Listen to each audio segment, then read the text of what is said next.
Welcome to the Chewn podcast, where real topics are discussed by fake individuals with fake opinions.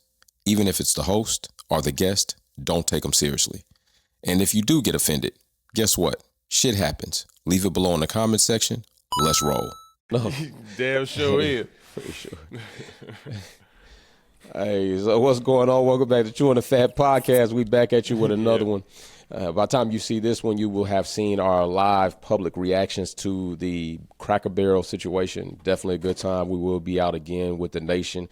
Me and Dan DeVille out here trying to see what your public opinion is and get your perspective on things so we can bring it to the platform, include you into the content of the creation or the creation of the content, either way it goes. Me and Dan DeVille were just talking about some fraudulent things going on. I had told my brother the other day I got a text. I'm telling you, the scam rate, bro, the scam rate is absolutely through the fucking roof, bro. So Man, I got a text message that had basically alerted me that the DMV we're going to suspend my license in regard to an outstanding balance and fines. And I'm going to tell you, this shit looked legit. I mean, it looked real legit, but I know better. People, you got to know better. Don't press no links. Don't press no links. They give you like 4 options that are going to happen to you by today. If you don't pay this shit by today, by the 5th, you looking at suspension. So I'm looking at this shit like, I even text my bro like, I got to find out what's up with my fucking license, bro. My shit might be in jeopardy because my situation is a bit different. I'm not going to lie. It's not the most responsible thing, but I've been a little detached from certain things because right now my life is, I'm just trying to focus on something that's going to make me feel productive and progress. So a lot of mail comes in. If I got that shit on automatic pay, I don't worry about it. But if an oddball situation comes in, I might not notice it. And so that's what caused me to be like, I got to get on this shit. So, Nation, what I'm going to tell you is you need to follow these steps. Don't click the link 1.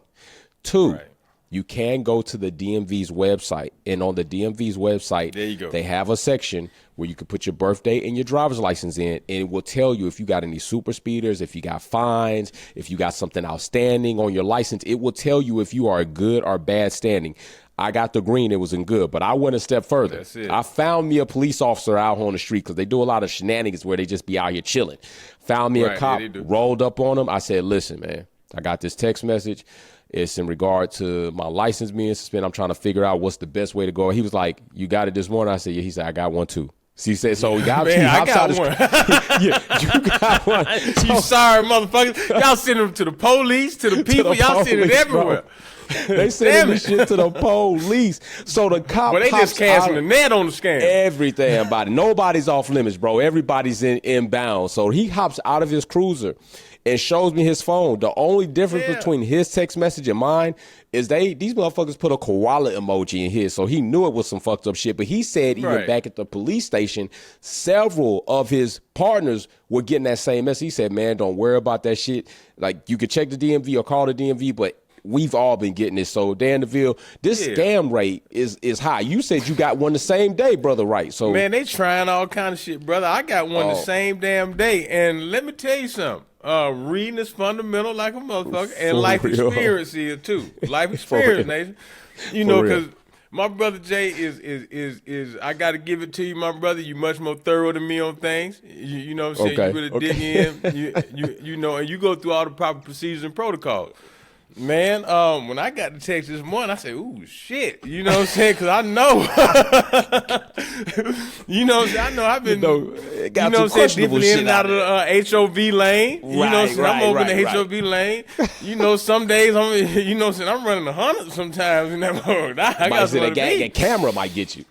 Yeah, man. And it's happened before, I got one of them mail-in tickets. You know what I'm saying? But the shit came in the mail, so got you. When I saw it, that shit tightened me up for me. I said, fuck, damn, they got me. And then I read through it, and I said, no, man, I had a couple of these before. I said, man, they don't send no text message, man. They mail. They'll mail you one time, and then they gonna suspend your shit. Right. You know what I'm saying? I said, man, I ain't got nothing. I said, man, these motherfuckers scamming, man. You sorry, low down roguish sons of bitches. I'm trying to tell you, man.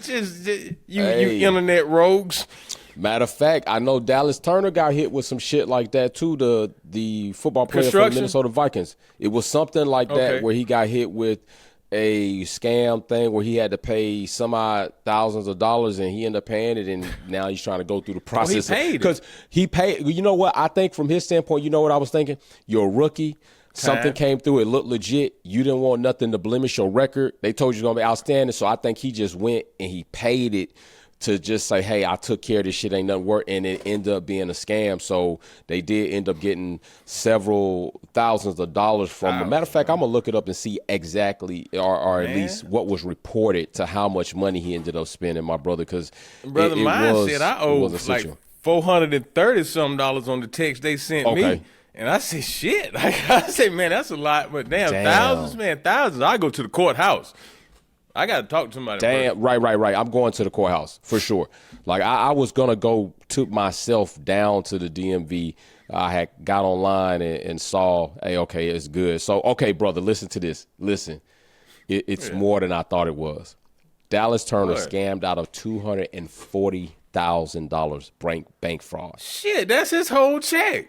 That's his check for the year. That's his salary.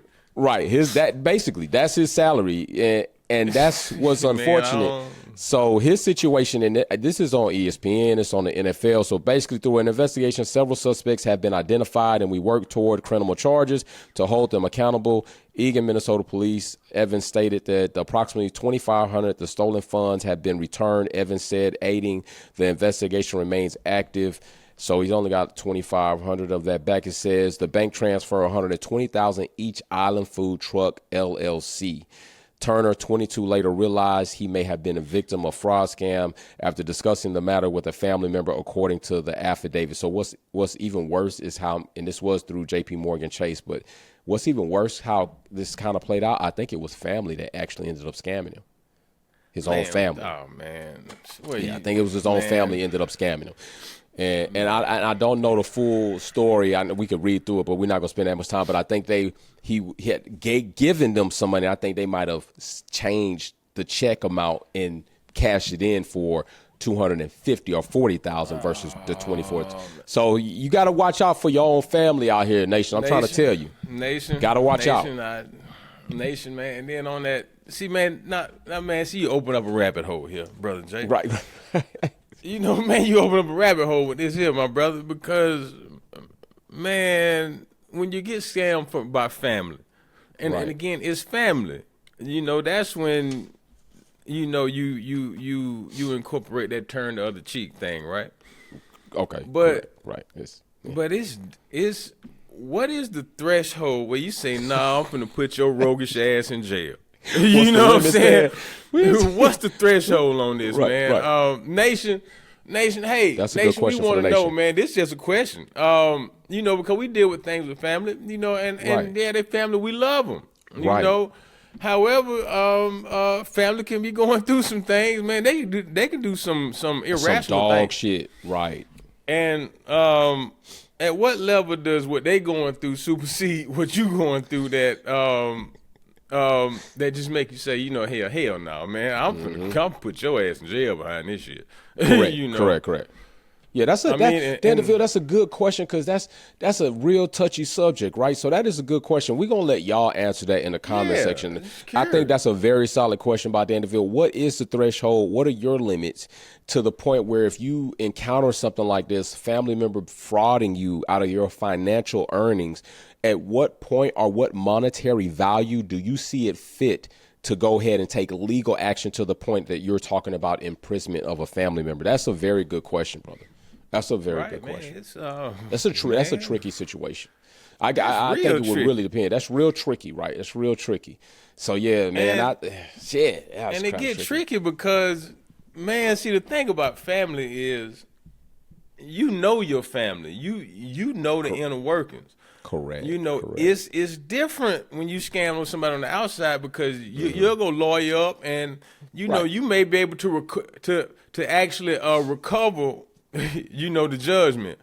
Right. Yeah, some family members with their roguish ass, brother, you may mess around, man, and take them to court, you know, get the judgment for the money, and they ain't got shit. Man, so you just got a piece of paper that's a judgment. Right, you know, that allow you to seek out for what they call garnishment, and that shit don't even go right sometimes, right? Shit, because they don't work. They don't work. And shit, they ain't never worked nowhere, man. There you go. You know, hell, they probably behind on child support and everything. Right, they probably same motherfuckers you see out there on the side of the road picking up trash. Seen something today, man.